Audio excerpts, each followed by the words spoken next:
Mesdames et messieurs, bonjour. Malgré la perturbation des activités sportives dans la ville de Goma suite à la guerre opposant l'armée nationale congolaise à la FCM 23, les jeunes footballeurs regardent les rêves de jouer au haut niveau.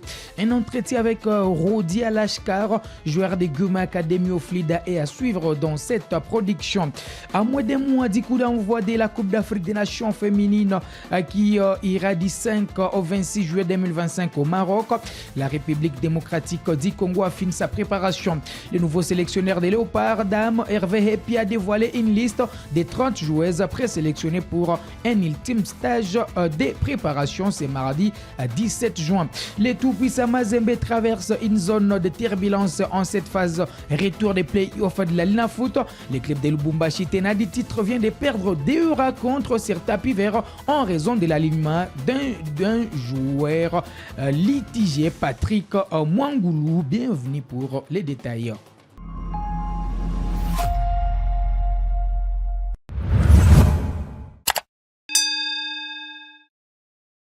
Pour démarrer, cela fait plus de 4 mois sans activité sportive dans la ville de Goma. Un tournoi a été organisé par la FCM 23 et a été remporté par la SK Bacha face à Goma Sport.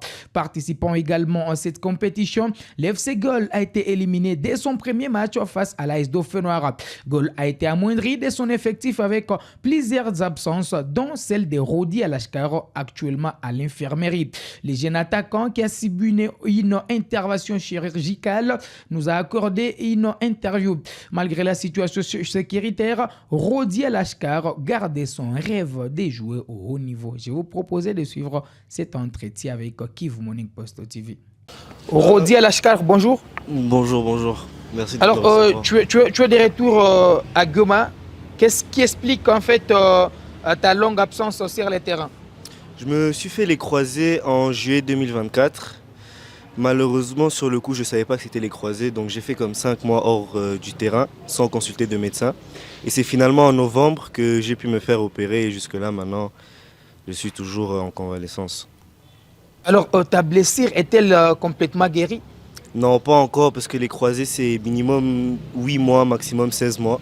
Et là, j'en suis à 6, donc pas encore.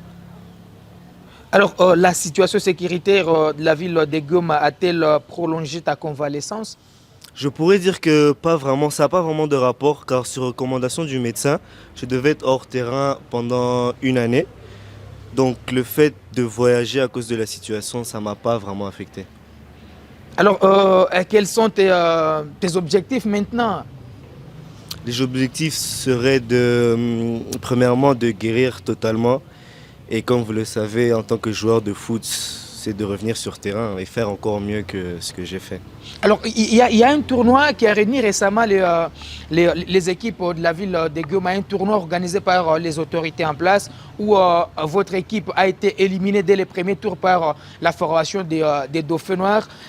Gol a été un petit peu handicapé par l'absence d'effectifs, y compris toi. Alors, comment tu as suivi de loin en fait cette contre-performance de vos coéquipiers? J'étais vraiment très déçu de voir que on se fait éliminer comme ça par Dauphin, parce qu'on a déjà joué contre Dauphin et je pense qu'on les avait battus 1-0 si je me rappelle bien. Et mis à part cela, l'équipe, il y a beaucoup de nouveaux visages, etc., des petits. Et je pense que honnêtement, si moi et tous les joueurs qui étaient là la saison passée, si on était là, Gol aurait atteint le dernier carré, c'est sûr. Alors, tu es un jeune académicien de Goma Academy au Flida, une école de foot très réputée certainement dans la région. Toi, tu n'étais pas à Goma pour te faire soigner. Est-ce que tu gardes toujours de bonnes relations avec tes coéquipiers qui sont restés dans l'équipe? Oui, bien sûr. Vous savez, Gol, c'est une famille, c'est pas seulement une équipe. Parce que dans le football, on n'apprend pas seulement le foot. Il faut aussi la discipline, la cohésion, etc. Donc, Gol, c'est une famille. Quoi qu'il arrive, Gol restera toujours dans mon cœur. Je ferai toujours tout le possible pour être en bonne relation avec eux. Alors, envisages-tu quitter la formation de Gol?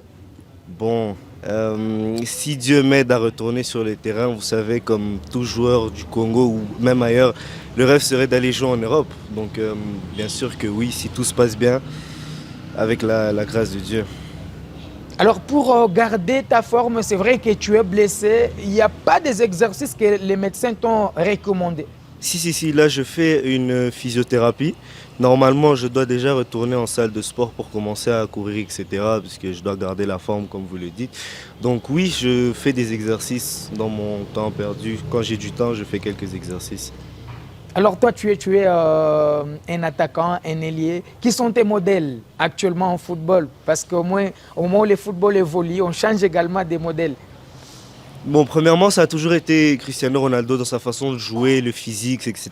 Comme vous avez pu voir quand j'étais joueur, ce qui m'importait plus, c'était avoir un grand physique. Mais à part cela, dans le football, ce football d'aujourd'hui, c'est Vinicius dans sa qualité de percussion.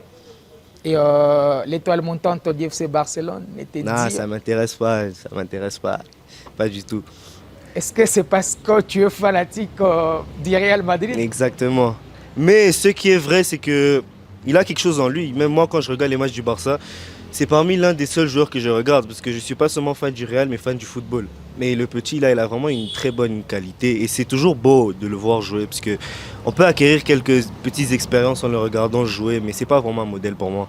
Alors, peut-être pour finir, Rodi, comment est-ce que vous, en tant que footballeur, vous gérez ces moments à l'infirmerie, quand surtout les terrains vous manquent, vos coéquipiers, quand vous allez au stade pour suivre les autres, pourtant, ce sont les autres qui devraient venir vous suivre. C'est très mental, sans mentir, c'est vraiment très mental. Comme vous l'entendez toujours, un footballeur, c'est le mental. Quand je venais de me faire opérer, c'était très dur pour moi mentalement de pouvoir même revoir les autres. J'étais tout le temps enfermé sur moi parce que c'est comme un rêve qui est mis à l'écart un peu. Parce qu'une année sans football, c'est vraiment beaucoup. Et c'est un combat mental de subir tout ça. Un dernier mot pour finir. Ah, un dernier mot, je serai de retour. Je serai de retour, je ne vais pas abandonner mon rêve. Je croyais en moi. C'est grâce à vous, avec votre force, que je reviendrai. Mais je reviendrai plus fort et les fans de Gaulle, vous verrez que le petit Muzungu sera de retour sur terrain avec beaucoup plus de force. Merci beaucoup. Merci à vous. À moins d'un mois du coup d'envoi de la Coupe d'Afrique des Nations féminines qui ira du 5 au 26 juillet au Maroc, la République démocratique du Congo affine sa préparation. Le nouveau sélectionneur des Léopards dames, Hervé Hepi, a dévoilé une liste des 30 joueuses présélectionnées pour un ultime stage de préparation ce mardi 17 juin. Cette annonce intervient après un stage difficile à Dar es Salaam marqué par 2 défaites face à la Tanzanie. Un bilan préoccupant pour une sélection qui reste également sur une série de 8 matchs amicaux sans la moindre victoire. La RDC évoluera dans les groupes A aux côtés du pays hôte, le Maroc, du Sénégal et de la Zambie. Un tirage relevé d'autant plus que le Maroc et le Sénégal avaient battu les Congolaises lors des matchs de préparation. Il faudra donc hausser les niveaux de jeu pour espérer franchir les premiers tours. La liste dévoilée reflète un mélange entre joueuses évoluant en RDC et d'autres issus des divers championnats internationaux.